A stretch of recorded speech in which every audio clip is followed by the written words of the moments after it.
Hi, this is Mike Young with Noble Warriors. You're about to hear a seminar titled Debt-Free Living: Lead Your Family Out of Financial Bondage, presented by Randy Rowekamp, the Virginia State Director for Crown Financial Ministries from Midlothian, Virginia.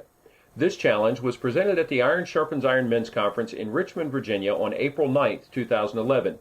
My prayer is that this message will encourage you in your walk with Christ and better equip you to lead your family. All right, well, we'll get started. Again, my name is Randy Rowekamp. I'm with Crown Financial Ministries. I've been with Crown now about 4 years as an area director. I was working here in Richmond for 30 years at Philip Morris, and in 2007 I retired from there. And right before, are you coming to try to warm us up a bit? Just making sure you could do Yeah, Todd already did that part, Okay. I think so. Okay.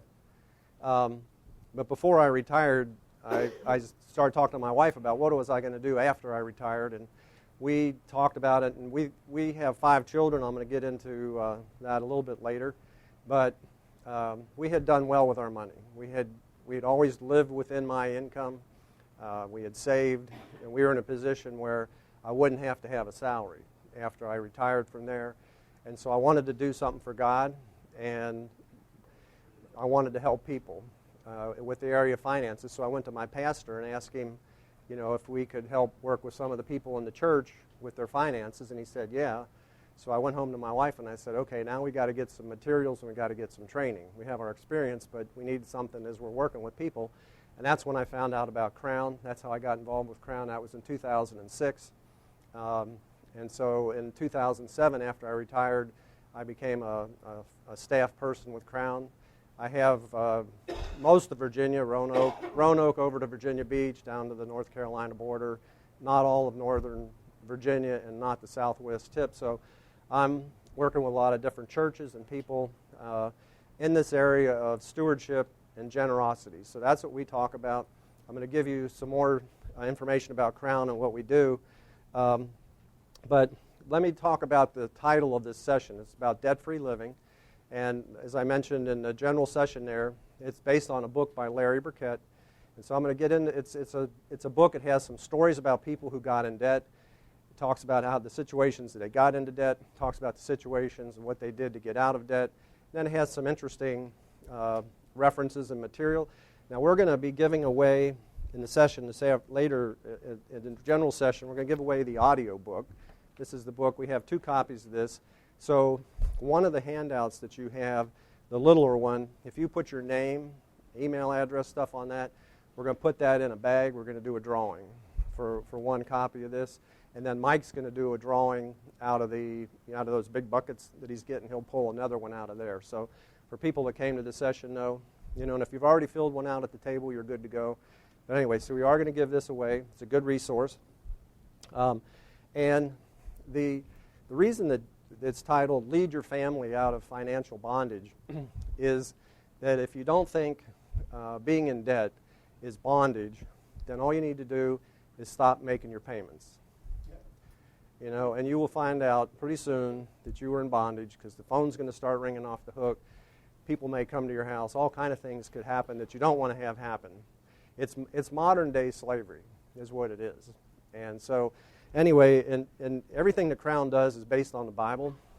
In Proverbs 22:7, it says, just as the rich rule the poor, so the borrower is servant to the lender.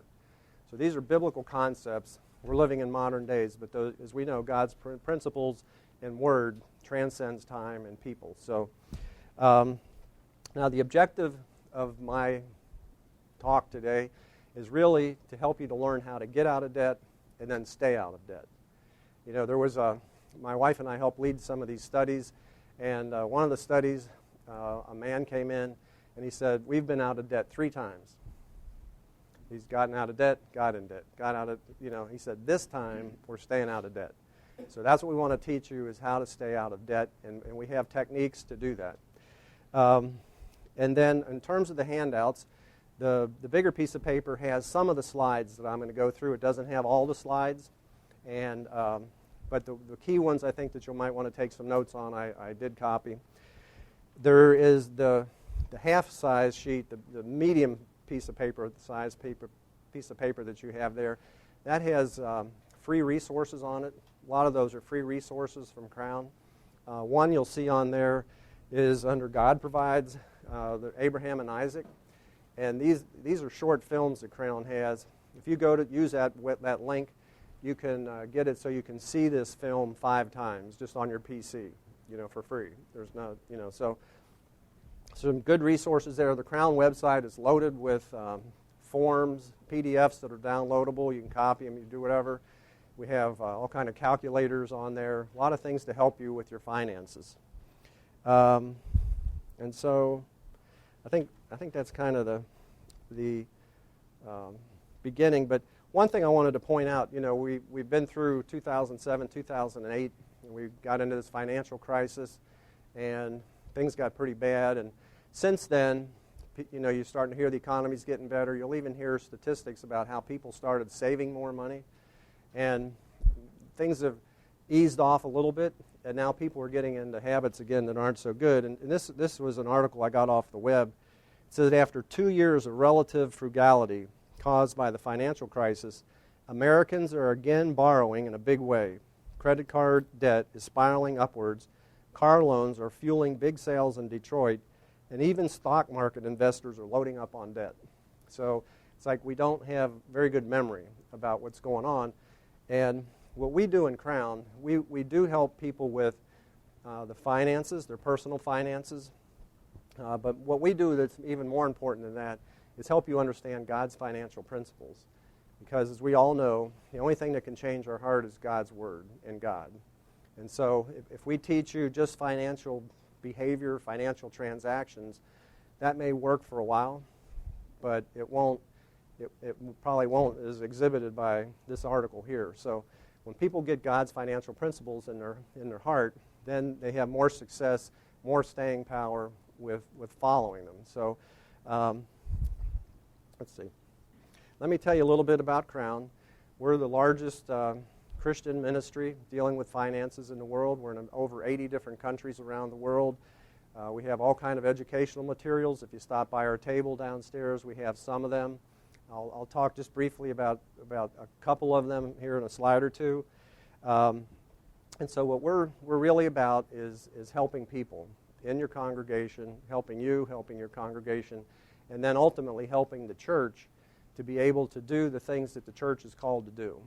And right now, because people are in debt, the church is in debt for the most part, giving is down, and the church is not able to do what it wants to do. And each one of you comes from a church. It has a different vision. It has a different mission, and that's unique for what God's called you to do.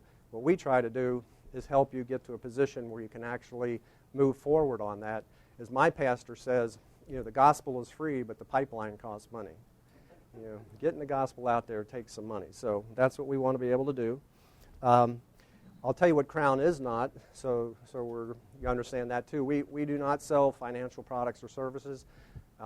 We don't do capital campaigns. We don't do any of that. We're here to teach people the principles that are in the Bible. There are over 2,350 verses in the Bible that deal with money and possessions.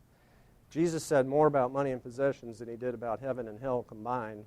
And the reason that God put so much word in the Bible about this topic is because he knew that money and possessions were going to vie for our attention over his son. People put a lot of trust in their money, and it gets them away. The more money or the more faith they have in their money, the less faith they have in God. And so what we want people to do, it's fine to have money, but we want people to have their faith and trust in God, not in their possessions and their money and their status and things like that. So that's kind of Crown. This is what Chuck Bentley, who's our current CEO, says, that I'll kind of paraphrase it, if we went out and helped people, save money, get on a budget, get out of debt, even if we're using God's financial principles, we've failed. What we really are about is to help people become good stewards of their money and to be generous with it, because everything that we have comes from God. And so we want people to be good stewards of that.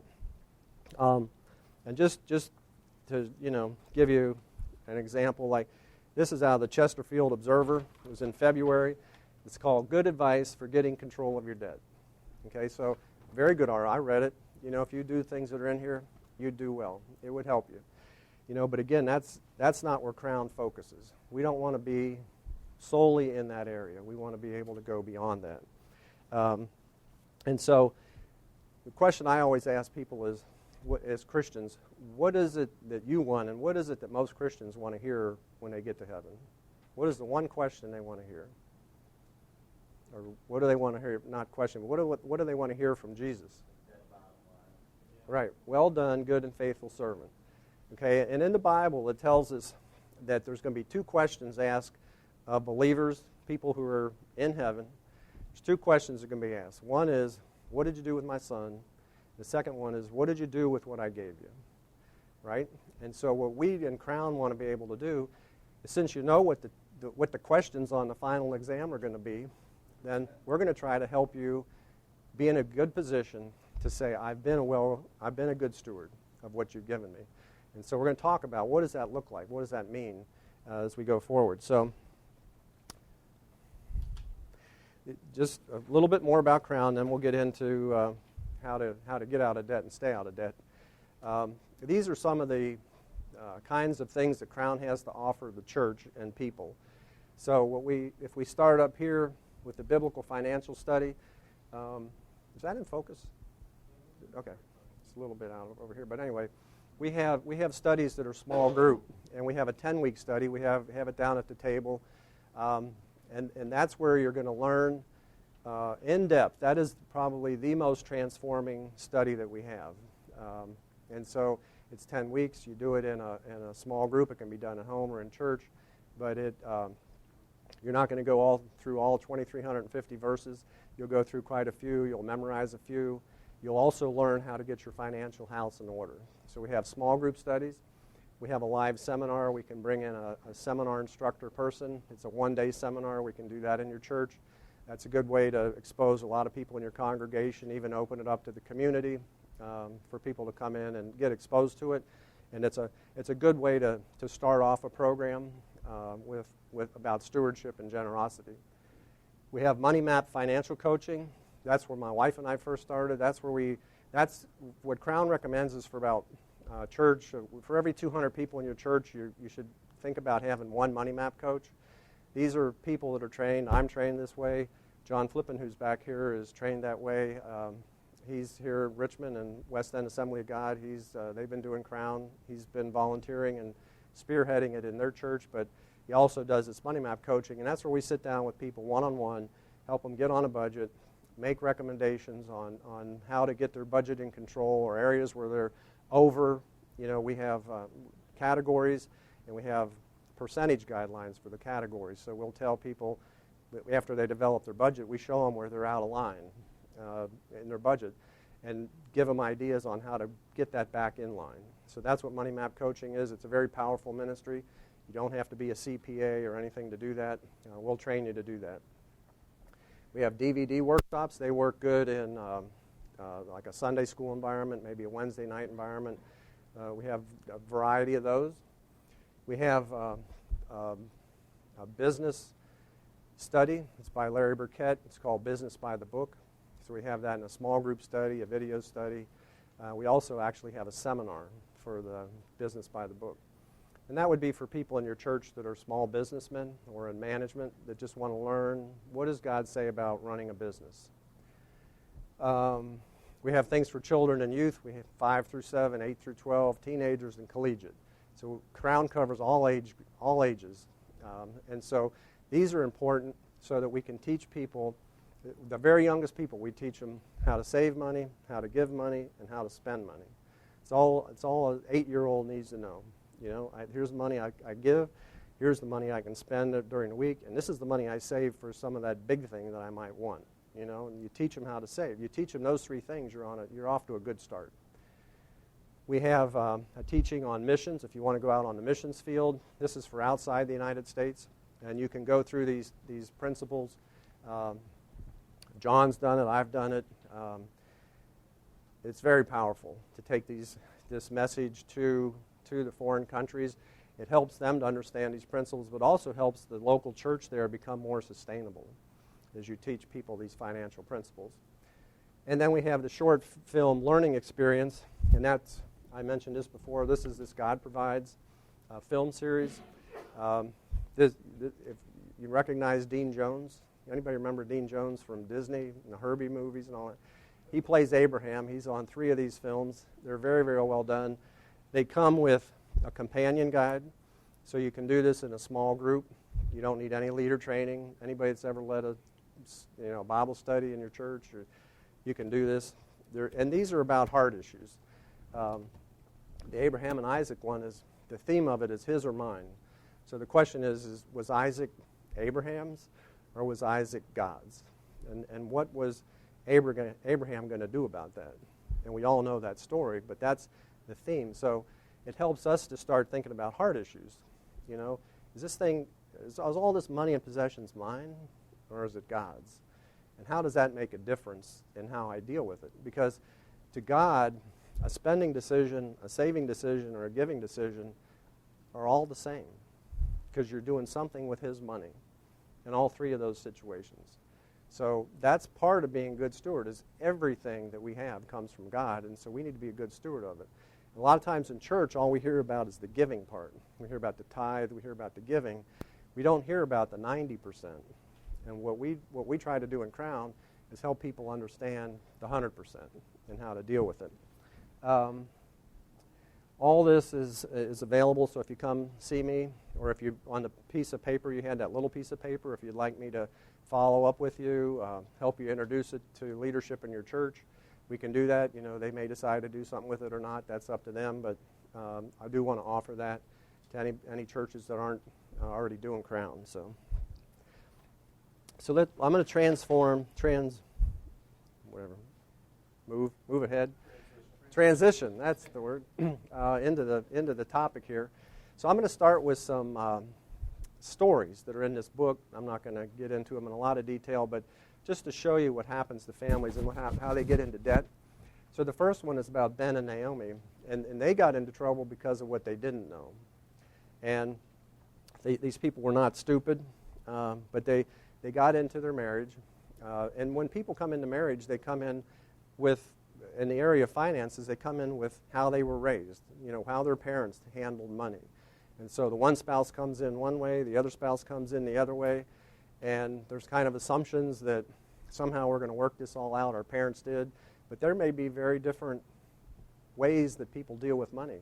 Some people are spenders, some people are hoarders, there's some people are impulsive spenders. I mean, they're all over the place. So you need to understand how you deal with money and then come together. And one of the things I want to challenge all of you with, as Mike does with men, is to be a leader in your family in this area of money and possessions. We'll talk about it, but just to become the leader of the finances in your home. And I'm backtracking here a little bit, but I learned this probably in the early 80s. My wife and I had gotten into Amway, and we would go to some of the leadership meetings that they would have. And one of the speakers one day said, men, if you aren't already taking control of the checkbook, take the checkbook and understand where all the money's going. Don't complain to your wife when she comes to you and says there's not enough money left to pay certain bills. You figure out what's going on. So I responded to that and did it for several years, and then we have 5 children. As we start having more children, and I got busier and she was busier, she finally said, can I take it back? By then I understood it, and so that was fine. So I'm not saying, you handle that, what works best in your family. But anyway, the point is that, just to know where your money is going is very important. So to take leadership, sometimes it means taking control of that checkbook for a while, paying all the bills, and seeing where the money goes, So I will challenge you with that probably a couple more times about that, just to take leadership of finances in your home. And it's so important. About 56% of all divorces happen over financial issues. It's the number one reason why families get divorced. So it's very important. But this family, they were young, they got married, they were overwhelmed with the opportunity to spend money on things, and even, with my children, what I've noticed is that they kind of want to live by my lifestyle, and they don't understand it took me a while to get there. And so what they need, they need to start smaller and they need to work their way into it. But the younger generation seems to want everything right now, and so it's very easy for them to overspend.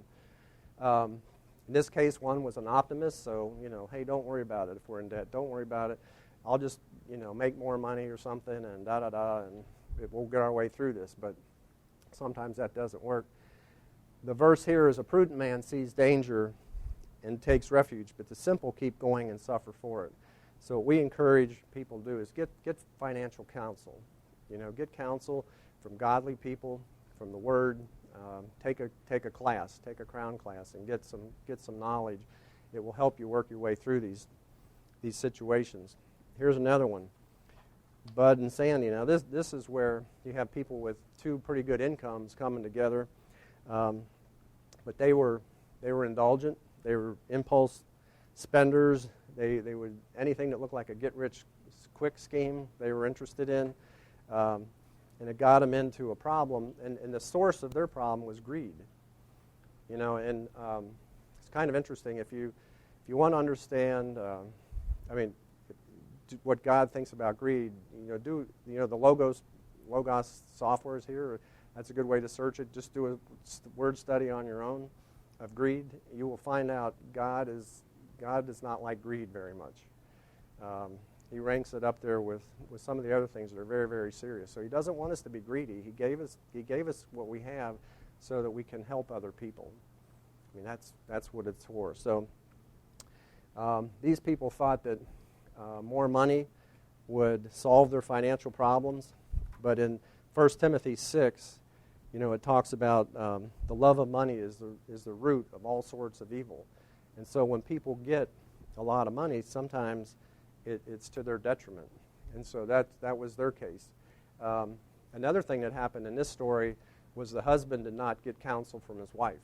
And I would encourage you, too, as part of being that leader in your family and finances, is to get that counsel from your wife, because God made women different than men, and sometimes a woman will have a different perspective about whether you should proceed on a particular financial decision or not, even if she doesn't fully understand it. It could be an investment that maybe she doesn't understand, but she just has a feeling like that's not the right thing to do. That we need to be listening to our spouse. So I'll come back to that later too. So here, this steady plotting brings prosperity, but hasty speculation brings poverty. So that's what we want to take away from that story. And then the last story I'm going to go through is Jackson and Lynn. This is to expect the unexpected. And so I'm sure most of you realize this. Life rarely follows a predictable course. In this case, he lost his job. He had a job. They thought things were going well. He lost the job, and then they had an unexpected pregnancy, and then it turned out the baby had medical problems. And so then they had all kind of medical bills and no job. And so that's the unexpected. And I know that happens, and I'm not unsympathetic to it. I'm just saying we have to be prepared, and these are reasons why we shouldn't be in debt, because when these things happen, we can get through them a whole lot easier than if we're in debt. And the verse here is out of Philippians. It's, I've learned to be content in whatever circumstances I am. And Paul said he knew what it was to have a little. He knew what it was to have a lot. But he found out that he can do all things through Christ who strengthens him. And so the important thing one of the important things about staying out of debt is being content with what God gave you. If you can be content with what God gave you, and I don't mean complacent. I'm not talking about complacency at all. But if we're content with our income, our lot in life, and we're not trying to keep up with the Joneses, I heard a guy say one time, he says he wishes the Joneses had moved, because, he wouldn't have to keep up with them anymore. But, not keeping up with the Joneses and just being content with what God gave you, that's how you weather this, and that's how you get through it. In my case, I will tell you about living with the unexpected. My second oldest son, when he was about 13 years old, he was a lot to handle. My wife was trying to homeschool. He was just a terror. And it was really disrupting everything. So we thought, well, we'll take him to a Christian counselor, psychologist, and have some testing done, see if there's something going on here. And so they did the testing, and what they found out, and they came back and told us, they labeled him as oppositional defiant. So think about that. Here's this 11, 12-year-old oppositionally defiant. So you say do A, and he's not going to do A, right? And he's going to be pretty oppositional about it anyway. So what we did is it was very disruptive in the family, and so what we did is we found a Christian residential treatment program, and this was not drug-related, it was not alcohol-related, it was just his nature. And for about 13 or 14 months, he was in this program. This, again, is in the early 90s, and in those days, those programs were about $100 a day. And so all of a sudden, here's this unexpected expense that came upon us, and this is where I learned God is faithful. I mean, we weren't in Crown yet. I didn't know God's financial principles. All I knew is, I learned is that God is very, very faithful. And during that period of time, we never had to go into debt. We never had to borrow money through that whole period of time. We continued to tithe. We continued to give. But we did some things. We had a house that had a bedroom in the basement, so we rented that out. My wife is very good at going to yard sales and finding things that are pretty good deals and turning around and selling them. So she had this little business kind of thing going on. It was supplemented. It wasn't a lot of money, but it helped. And so, we just worked our way through that. And so I'm very sympathetic to situations where the unexpected shows up. But again, the message I want to give you guys is God is faithful.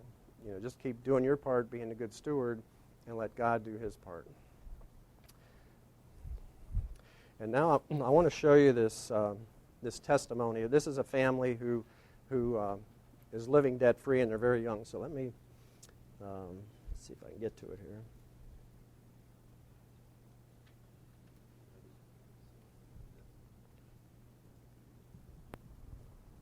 And let me turn this down. You were taking a snapshot of us early in our marriage. We were like any other typical married family. We were. Can I sit here a second? I'm going to try to get it on the tape. Had no savings. I mean, we were broke. Thanks. Headed down a not very good path, financially speaking. But praise God, he had a different plan for us. This is the story of Michelle and Trevor Thomas, an average American couple who obeyed God's calling on their lives to get and remain out of debt. Here is their story.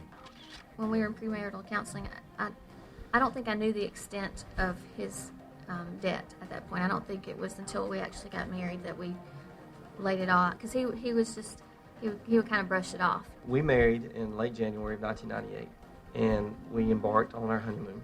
While we were there, Michelle took financial stock of things, and it was pretty bleak, and it really made her uncomfortable. And she was so uncomfortable, in fact, she was ready for us to end our honeymoon 2 days early and come home because we were so broke. And so we did. We came home early from our honeymoon, and she was ready right then, to nail down a budget. So I got us on a really strict budget. All of my income was going toward paying off debt after tithing on it, and his income was, paying the bills. Michelle ended up paying off her her own engagement ring because of the strategy that we were using, using her income to pay off the debt, living off of mine. Paying off my own engagement ring was an experience. There was probably a little bit of resentment there. I had hoped that he had been more financially responsible, before we got married. And it was just a little hard to deal with at first. To get out of debt, that meant not taking on any more debt. We couldn't eat out much. We couldn't buy a lot of clothes. We couldn't take long vacations. Had to stay around town. We just tried to be as frugal as we could be.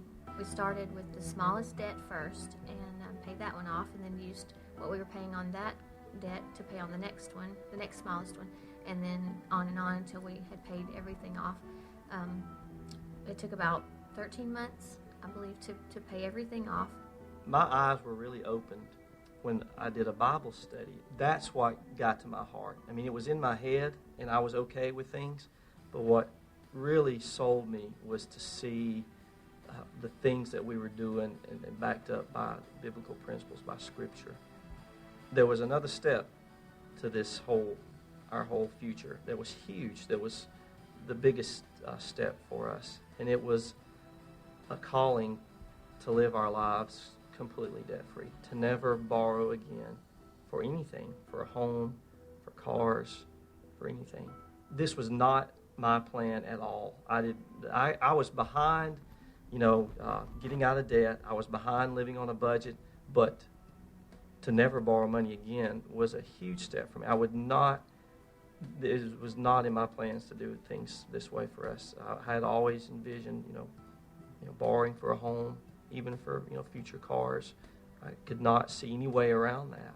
And so, Sunday morning at church, I just felt the call of the Lord on my heart. And I looked at Michelle. I remember looking at Michelle, and I'm like, are you ready, to make a commitment to the Lord to live completely debt-free the rest of our lives, to never borrow money again. After heeding the call to remain debt-free and to allow God to provide through his unique ways, the Thomases built their own home over the course of several years, completely debt-free.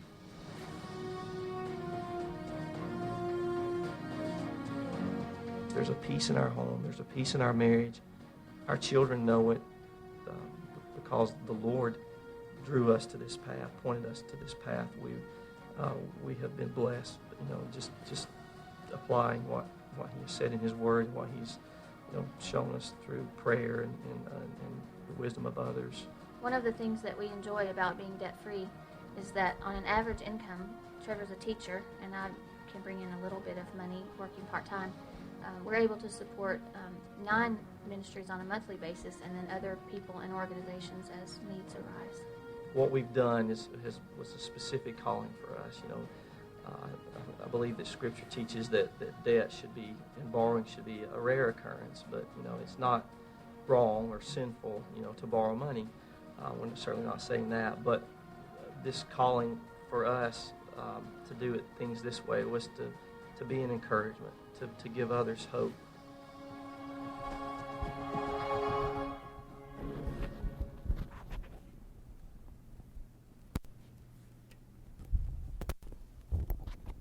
And that's been my prayer for you guys for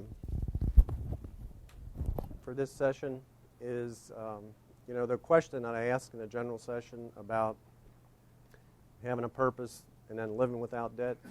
I've been praying that the people that come to this session came because they really do feel that they have a call on their life from God and that they want to be in a position to respond to it. I know there's other people here that need some of that financial help, and that I've been praying for that too. But the desire in my heart is for people to be able to live like this couple did and to be able and be in a position where you can do what God is asking you to do. It's a great place, as you heard on there, the peace that comes from being debt-free is amazing. And so I don't say any of that to put anybody on, feel like you're being, I'm convicting you or judging you. I'm not doing that at all. I just want you to see a glimpse of what's possible and what it would be like. So anyway, go back here.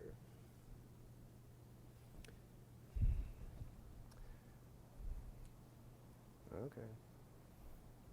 That was the testimony. Why is it not working? Okay.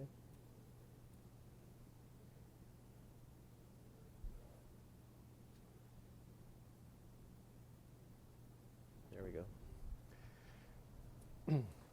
Well, this here is a picture of an iceberg, and a lot of times when we talk about money, I like to use this illustration because what people originally think, or what the situations I run into, people think that they have a financial problem, and they do, but they think that is the problem, and that's what I need to focus on, and that'll make it better. But what I find out is below that water line is the bigger part of the iceberg, and it's really a spiritual issue. And it's a spiritual issue in the sense of maybe not knowing what God's principles are. So I'm not saying it's sin or, again, casting any dispersion on anybody. I'm just saying there's some spiritual issues that we can deal with. And if I had to to summarize it into three things that really would help the whole financial problem is the first part is to realize that God owns everything. God is the owner of everything. God is in control of everything. He provides everything. We're to be good stewards. We're to be good managers. So we've got to get that. We got to get that figured out. When I first went through Crown, that was my big aha. I went from being a good steward of my things to being a good steward of His things, and that is a huge shift in the way I thought. And so that's the first thing. The second part we've already talked about is contentment. It's learning to be content with what God's given us. That will keep you out of all kinds of trouble. Just being content. Again, not complacent, just being content with what God's provided. And the third part is really to put treasure in heaven. To take, being part of this good stewards is putting treasure up in heaven. How do you do that? Giving into the kingdom, helping other people, living a good Christian life. Those giving God glory through your life. That's all part of stewardship. And in some respects, stewardship permeates everything we do. It's not a one time during the week on Sunday putting money in the plate.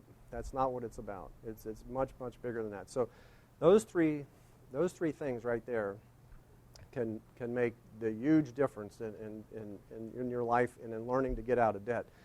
And the way I like to explain this is, especially the part about putting the treasure in heaven, is that if I'm putting all my affection into my earthly possessions that are over here, and this is the beginning of my life and that's the end of my life over there. So if I'm putting all my stuff right here, every day that I go closer to my death, I'm walking further and further away from my treasure. But if I put my treasure in heaven, and that's where I'm going, every day that goes by, I'm taking another step closer to it. That's the way I think about it. And that's another big difference. Everything the Bible says we came into this world with nothing, we're going to leave this world with nothing. What we're going to have in heaven is the treasure we put up in heaven and the souls that we've been able to touch and help lead to the Lord. That's another thing my pastor said. He said that's the only thing you can take to heaven with you is other souls. So that's pretty exciting. So those are kind of the spiritual issues. And now I am going to start talking about some of the practical applications. This is a picture of Crown's money map. This is 7 steps to what we call true financial freedom. And let me read you this definition. The definition of true financial freedom is freedom from the bondage of debts, oppression of others, envy, greed, or resentfulness, and freedom to respond without hesitation to the prompting of the Holy Spirit. In short, to fulfill the purpose for which God has put you here on earth, which is what I've been talking about before. And so this money map, if this is what we use when you do money map coaching, this will help you. It gives you a big picture. I know men like big picture kind of things, and this is the big picture. What I'm going to do today is go through the first 3 steps, because when you finish the first 3 steps, other than a home mortgage, and maybe if you have a business and have business debt, something like that, all your credit card debt, all your consumer debt will be paid off when you finish that 3rd step. And then after that, it's starting to pay off the house faster, get the house mortgage paid for, and start saving for the future. Save for your retirement. Save so that you don't have to work if you don't want to, or save so that your retirement is there. And if you want to stay in your vocation, you can do that. But now you're in a position where you could give a whole lot more money. And there are people that do that. I mean, some people love doing what they're doing. I think that's awesome. And if they keep doing that, and all of a sudden they're giving 80% of what they make away. Some people do that, and that's fine. There's a lot of, there's kings and there's priests in the kingdom.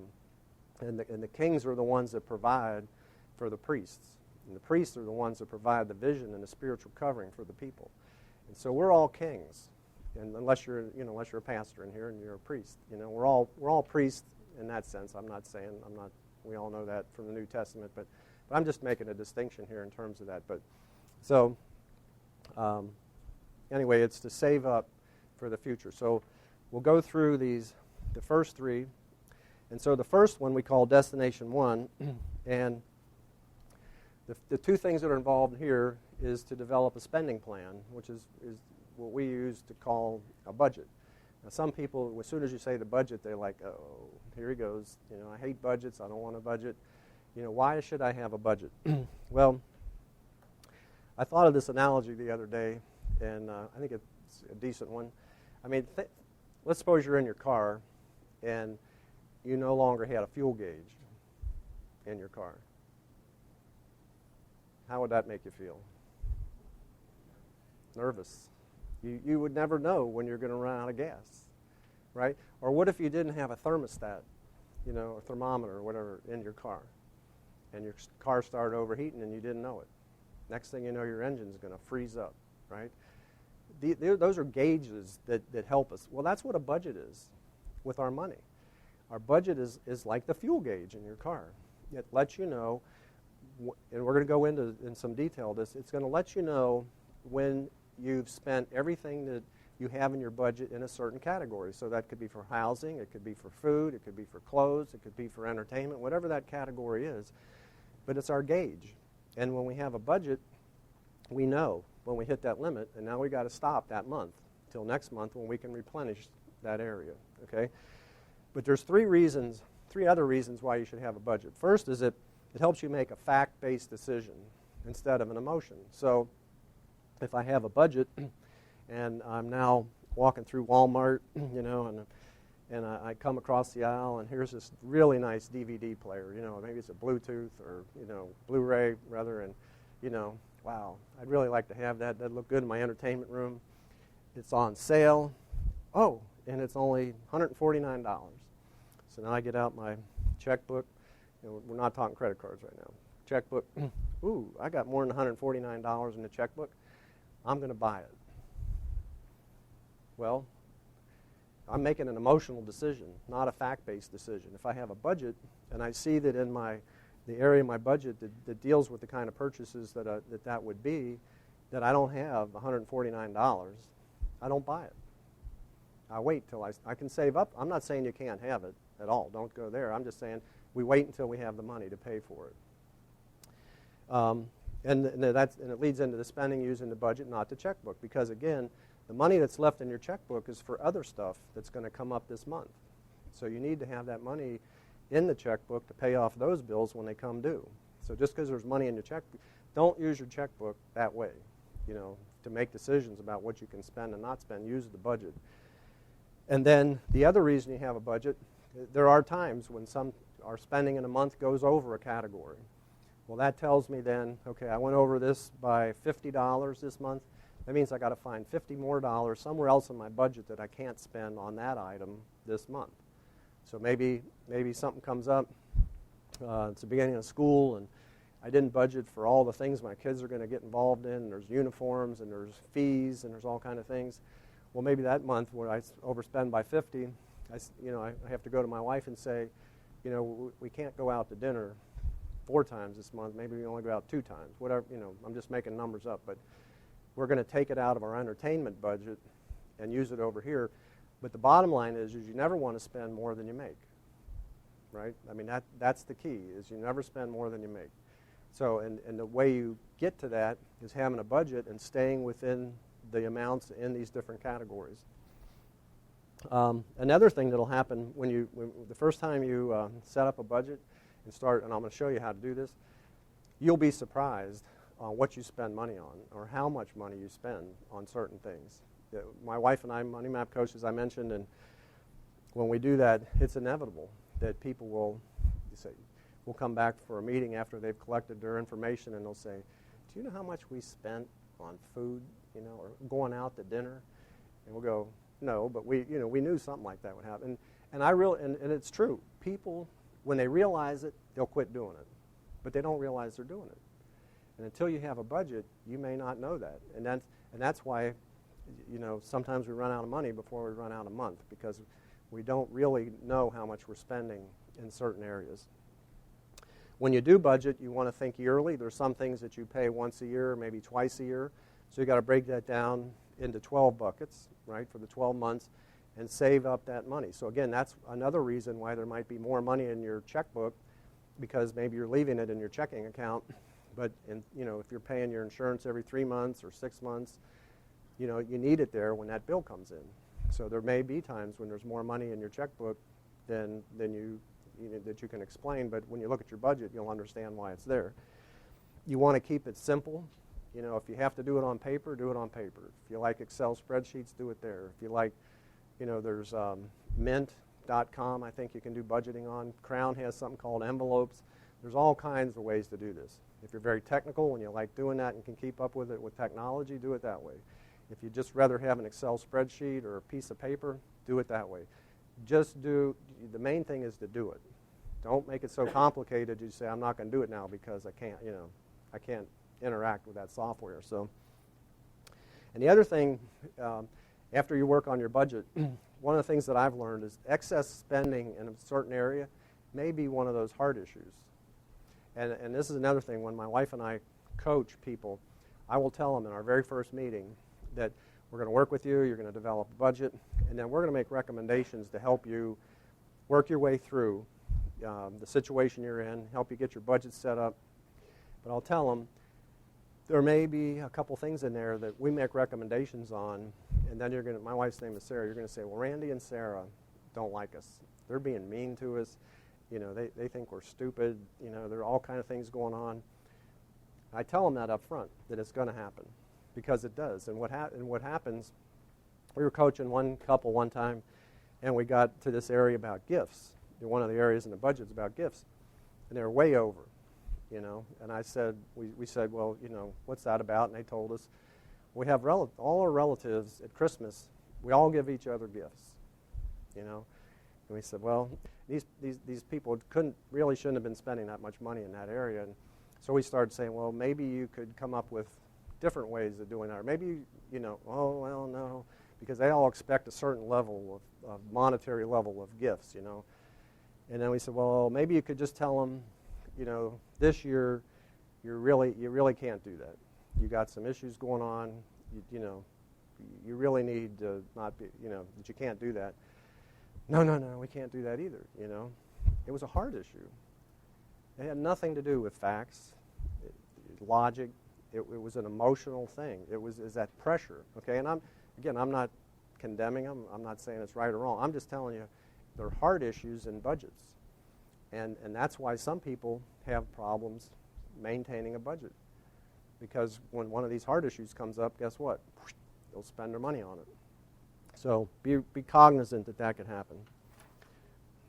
Oh, and the other thing is it's $1,000 for emergencies. Somebody was talking about that before. You want to have $1,000 in cash set aside, and that's for emergencies only. It's not. You may have to have part of your budget that's funding that $1,000. If you don't already have it, you may need to start funding it. The reason we recommend that is it will break the cycle of credit card usage. So if an emergency comes up, my car needs to be inspected this month. If I go in there and it needs 4 new tires, which it doesn't right now, but if I did, I'd have the money. I could pay cash for it. I'm sorry, you're back there. Yeah, we were talking about this before. So now I can pay cash for it. I don't need to get the credit card out and take care of it, and then I start refunding it. Now, in a real budget situation, you may be funding tires in your budget, right? You may be putting maintenance into your automobile category a certain amount of months. So maybe that's not the perfect example for an emergency, but maybe a heat pump goes out or needs some work, or something you didn't even know about.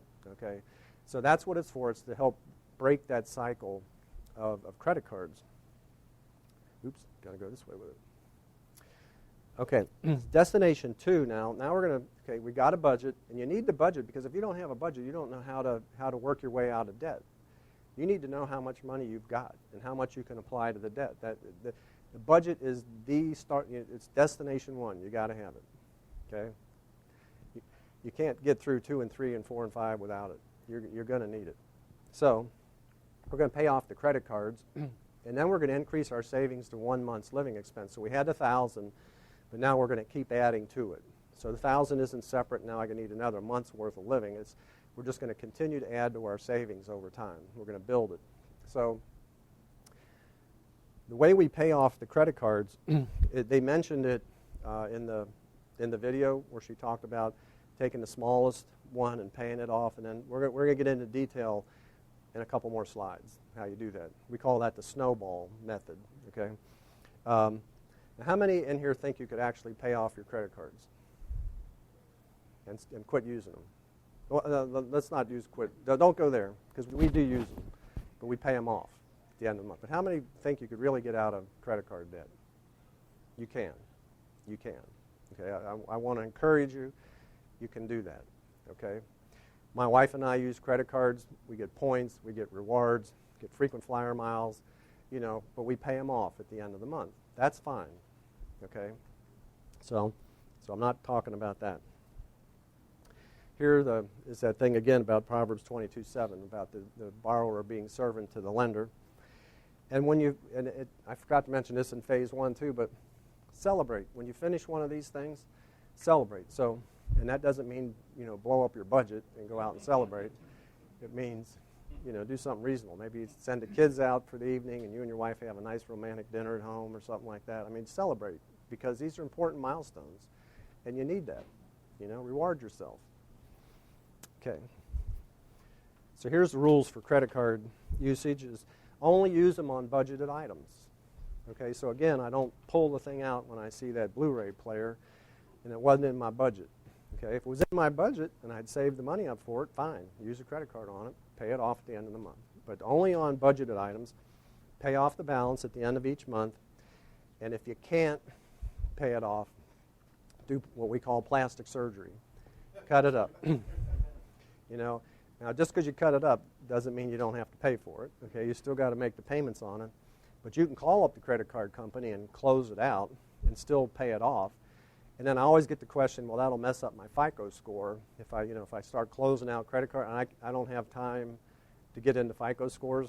But what they're looking for, what affects your FICO score the most is being timely on your payment, right? That's one. So you keep making the payments, but if you can't control it, cut it up. Quit using it. Okay.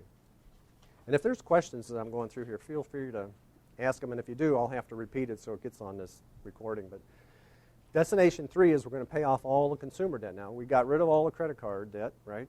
So now we're going to pay off the car, any furniture, student loans, anything except the home mortgage. Okay, we're getting rid of everything else. And now we're going to increase our savings to 3 months. This has a little asterisk by it. The reason that's there is and this is the rule of thumb, is, well, it was a rule of thumb before 2007 and 8. It's worse now. But if take whatever your income is, and I'm talking to you personally, not you and your spouse if your spouse is working too, but your income, your salary, divided by 10,000, and that's the number of months it used to take to find a job that was comparable that paid the same amount of money. So, by example, if that's $50,000, divide that by 10,000, that's 5 months. And before 2007, you could find another job making $50,000 a year, using what you've been trained in and experienced in, and you could find another job. Now we know it takes longer. So whatever that number is, minimally, that's how much you want to start building your savings up to in this destination, is get it up there. So whatever that looks like on a monthly basis, that's how much, because that way if you do lose your job, then you're not going to have to sell the house. You're not going to have to not pay your credit cards. You're going to be able to eat. You're going to be able to really function the way you were functioning before until you find another job. So that's what that's there for. So that isn't gross income. That's what your net income is. Does that make sense? Okay. Now, I'll talk a little bit about this car, paying off the car. Here's what we recommend in Crown: is you're driving a car now, keep driving it. Drive it, as they say, till the wheels fall off. But when it's paid for, if it's paid for now, what you do is you start making a car payment to yourself. Okay, you put that money away. Just instead of paying the mortgage, the credit or the credit agency, the car dealer, whoever it is, you take that money and you put it in your savings account.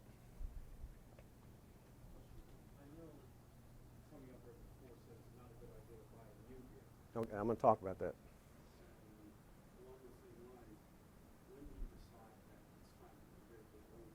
Okay. So the question is about whether to buy a new vehicle or if that's a good idea or not, and then when to get rid of the existing car. Okay, so I'll cover that. So in Crown, what we say then is, once that car is paid off, you just start making that car payment to yourself. Unlike my friend at Philip Morris, that as soon as he paid it off, he'd trade the car in and buy a new one. And I said, what do you do that for? And he says, well, I'm always going to have a car payment, so I'll just drive a nice car. Okay, fine. But anyway, so you drive this car until the maintenance, you start to get a feel. I mean, we're guys here. We kind of know what this looks like. At some point, you start to say, if I had to put a new motor in here or a new transmission or something, it's not worth doing that, because the value of the car and the age of the car just doesn't make sense to do that. Or it could be stuff that starts to, what you really, if you step back from it, it's like you try to decide what you've been paying on that car every year for maintenance and upkeep. And that's kind of your baseline. And when you see that maybe starting to spike or start to grow, that's probably a time to start thinking about trading that car in or selling it. My wife and I, we always just sell a car outright, and I'll tell, if there's anything wrong with it, I tell the people. I don't hold anything back. I just tell them if they want to buy it, that's fine. And we sell our cars that way. Then what you do, the replacement car, there's what I call a sweet spot for buying a used car. So I don't recommend that you buy a new car. I mean, my wife and I are going to be married 40 years in September. I think we've bought maybe 3 new cars in 40 years. Every other time we've bought used cars. The sweet spot for a used car is between 2.5 and 3.5 years old. And I've seen studies of this. If you look at the depreciation of a car, here's the value when you bought it. Depreciation is going like this, right? As soon as you drive that thing off the lot, it starts going down a lot, and then it keeps going down. But the value of the car starts to go up. As time goes on, the car becomes more and more valuable because, you've maintained it, it's good, you know what's wrong with it and what's right with it, and the value keeps being constant, So in that 2.5 to 3.5 years is where those two lines cross. And where that happens, that's a good place to buy a car. So that's when you go and you start looking for cars, the lowest mileage you can find and the kind of car you want that's in good shape, and that's what you buy. And then you start the process over. Now, you've sold your old car, you've saved up the money, you've been paying yourself, and you should be, or could be in a position where you can pay cash for that used car. So you pay cash for it, and you just keep on making payments to yourself for a car payment. So you have a car payment in a sense, but it's your money, it's in your bank account. You're not paying it out. Does that answer your question? Okay. So how many in here think that you could actually pay off your car and never have a car payment again? You can do it. You can do it. I'm here to encourage you. It can be done. Sir?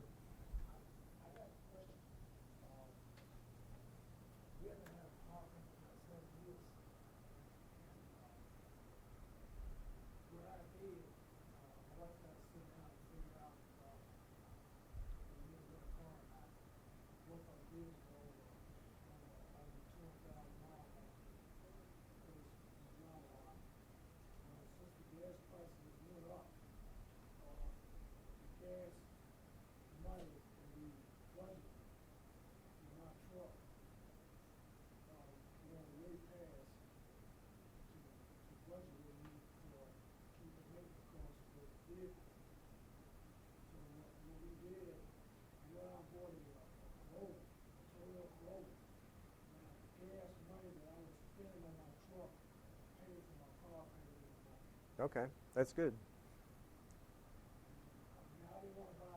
Right.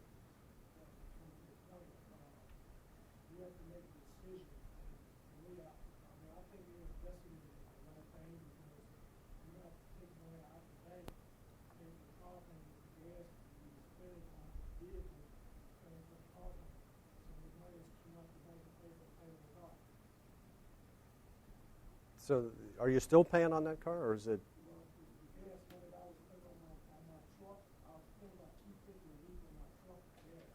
Wow.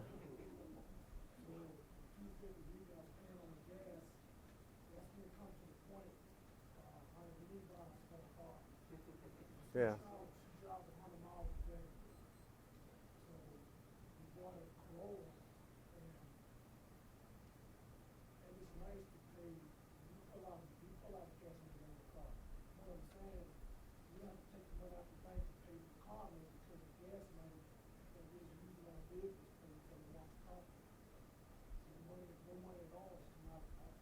Yeah. That's great. That's very good. Okay. I don't know how to summarize that for the recording, so I'm not going to try to do that. But anyway. So let's. Okay, and here's some ideas about reducing common consumer debt. We talked about automobile debt already. The home mortgage, once you get the credit cards paid for and all the cars are paid for, there's no more furniture loans, there's no more student loans. Start accelerating payments on the mortgage to get your house paid off. And then sometimes guys will ask me, well, what about my tax deduction? Well, my response to that is you got to think about where that idea and notion comes from, and I know, I understand it, and it's money that you kind of get back, right? You don't pay taxes on it, but it actually is propagated by the banks,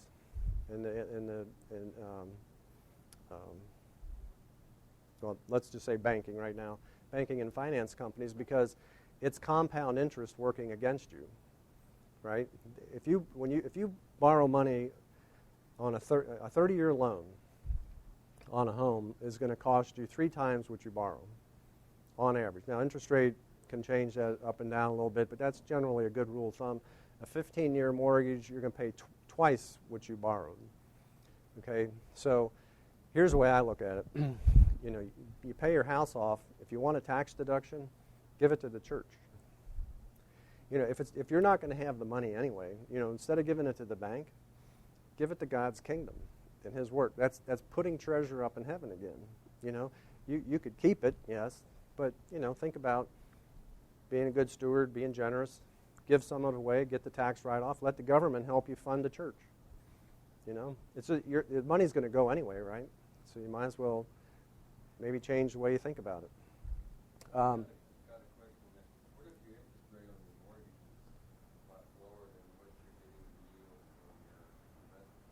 Yeah, that's true today for most people.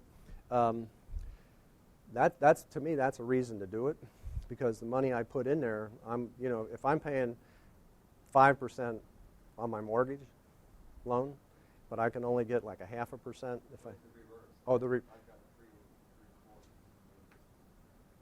On the. Oh, you're getting more. Well, then, yeah, then. That's a toss-up. That's really your decision. I come from a place of no debt's better than having debt. So so if you can sustain that, you're making money, so you can, if you can take that and put it into the house as you make it to help pay it down, I think that's fine.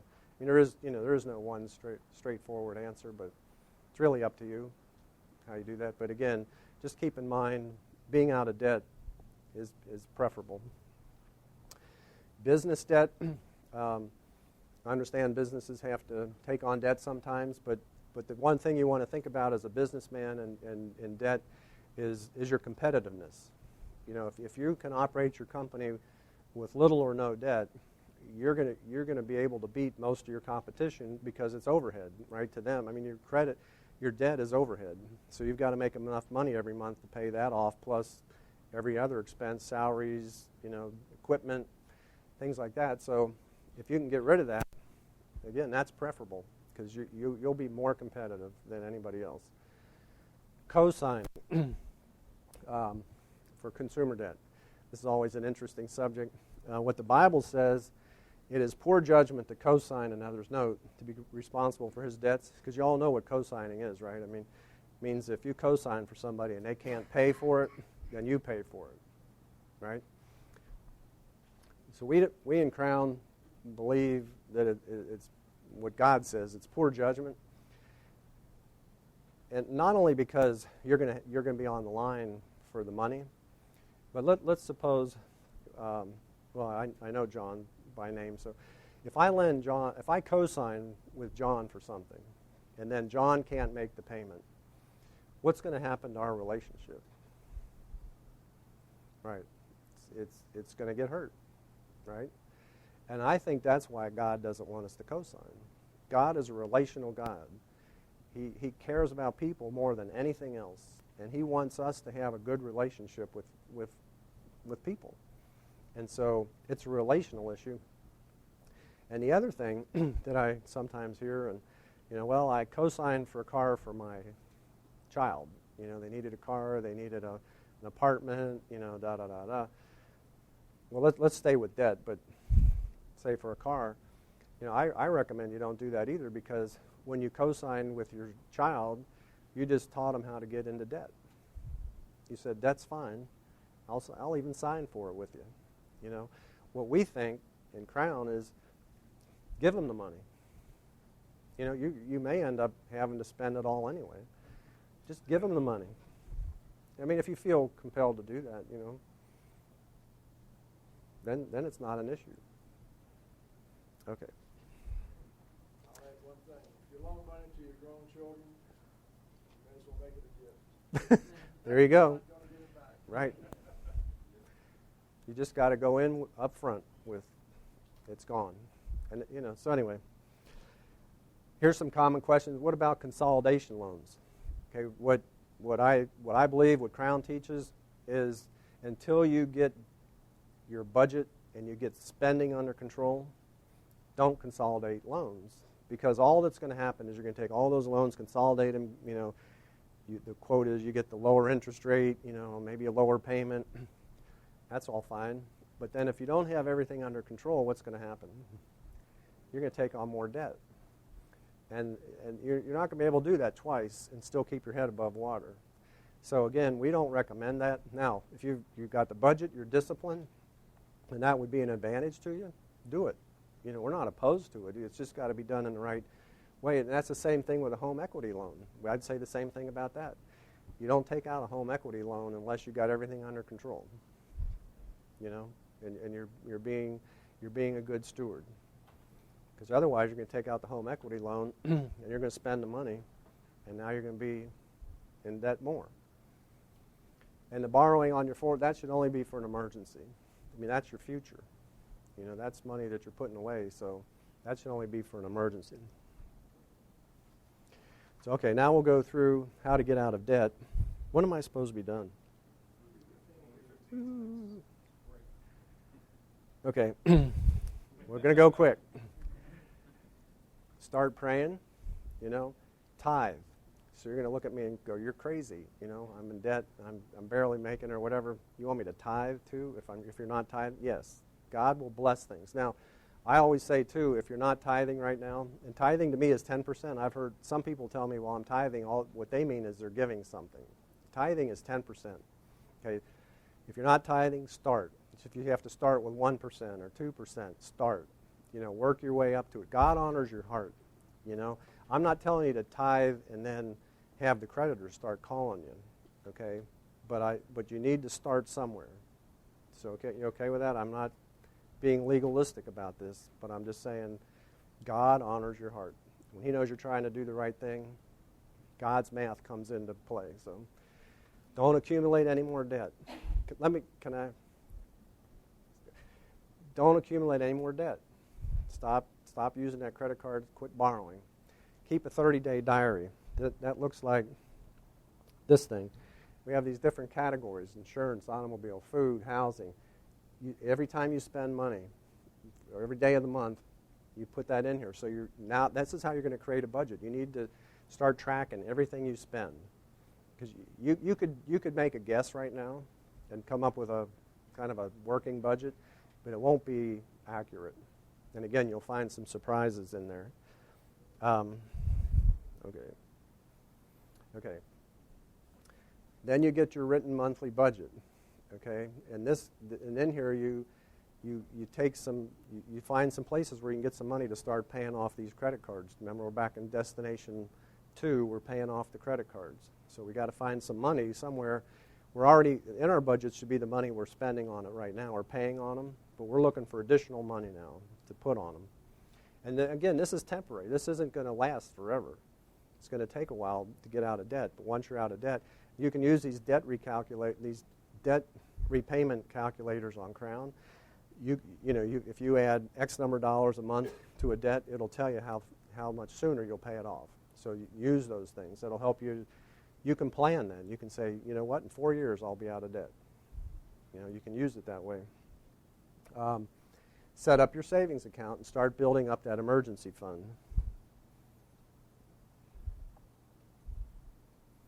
This is what a budget looks like. There's more. You have your gross income. You take out the tithe and the taxes. What's left is net spendable income, and that's the money you have to spend each month. And so then you start putting it into categories: housing, food, entertainment, clothing. I apologize for getting behind time here. That is the next one. No, it isn't. Automobile, insurance, debts, investments, school care, school and child care. And so what you do, when after you've gone through the 30 days and you have what you actually spent, you put it in here, and you'll find out how much a month you're overspending, if you are, or if you're underspending, how much excess you have. And then you also have these percentage guidelines. They're on Crown's website. You can download them based on your income, your family size. It'll give you some percentage guidelines for each one of these areas. And then you compare your budget to those guidelines. And the guidelines are guidelines. They're not a thou shalt. You should be in a certain range percentage-wise. And then if you do that, you'll be fine. But you got to get into some sort of guideline. You don't want to spend more than you make. You don't want to spend more than 100%. Okay, then you list your assets, everything you own, list your liabilities, everything you owe, and now you establish this debt repayment. So this is that snowball they were talking about. You take all your debt, you take the lowest, the one with the lowest balance. So you do it based on balance first, not percent, not interest rate. A lot of people want to start with the highest interest rate. Sometimes that's so big, it'll take forever, and they'll get discouraged and quit. You start with the lowest amount. Anything excess you have in your budget, you take what you're spending on it, what your current payment is, add to it, start paying it off faster. As soon as that's paid off, you take what you were spending on that lowest amount and you add it to the second one. So if I was paying say I had a $30 a month payment on the lowest one, I'm adding an extra 10, so I'm paying 40. When that one's paid off, I take that $40 and I add it to the next one. So maybe I'm paying $20 a month on that one. So now I got 20 plus 40. So now I'm going to pay that one off faster. That's why I call it a snowball, because the ball's going to get bigger and it's going to start knocking off those other debts faster. And I just keep doing that. Every time I pay one off, I take everything I was paying before and I add it to the next one, and the next one, and the next one, until you knock them all off. You can consider earning additional income. You can be content with what you have. You can look for things to sell. Saving $1 is more effective than earning one. So if you can sell something and use that to help pay off debt, that's like 100% efficient. Every dollar for dollar. If you go out and earn an extra $1, then you're going to pay taxes on it. You may have to, other gas, other things. So you're not going to get a full $1 for that. And sometimes you have to do, I realize that may be something you have to do. But and like they talked about in the film, consider a radical change in your lifestyle. You may have to give up certain things for a while, but again, it's temporary, but you may have to do that. You may have to downsize your home. You may have to sell that car that you really, really love, but maybe for the next couple of years you got to drive something different. So that's what that's talking about. And don't give up. Again, take leadership and do this in your family. I'll skip these forms are all on Crown's website. I'll skip that one. Okay. If you're married, work on this together with your spouse.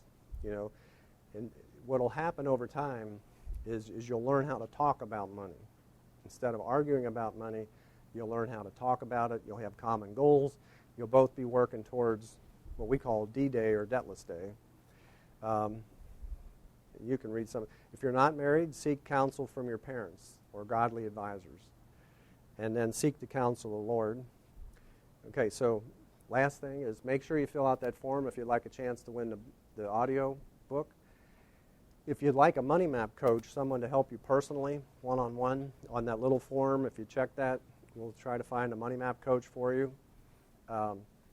If you'd like me to come in or one of our other volunteers come in and talk to your church leadership about introducing Crown into your church, check that on there. We'll follow up on that. And then these forms are on crown.org/tools. You'll see the free downloads. There's PDFs. You can download those. There's also those calculators. So that's it. So is that helpful? Okay. All right. Well, thank you for coming. I trust you've been challenged and motivated to take bold steps of faith to advance the kingdom. We are thankful for the help and support we received on these recordings from Morris Audio Consulting.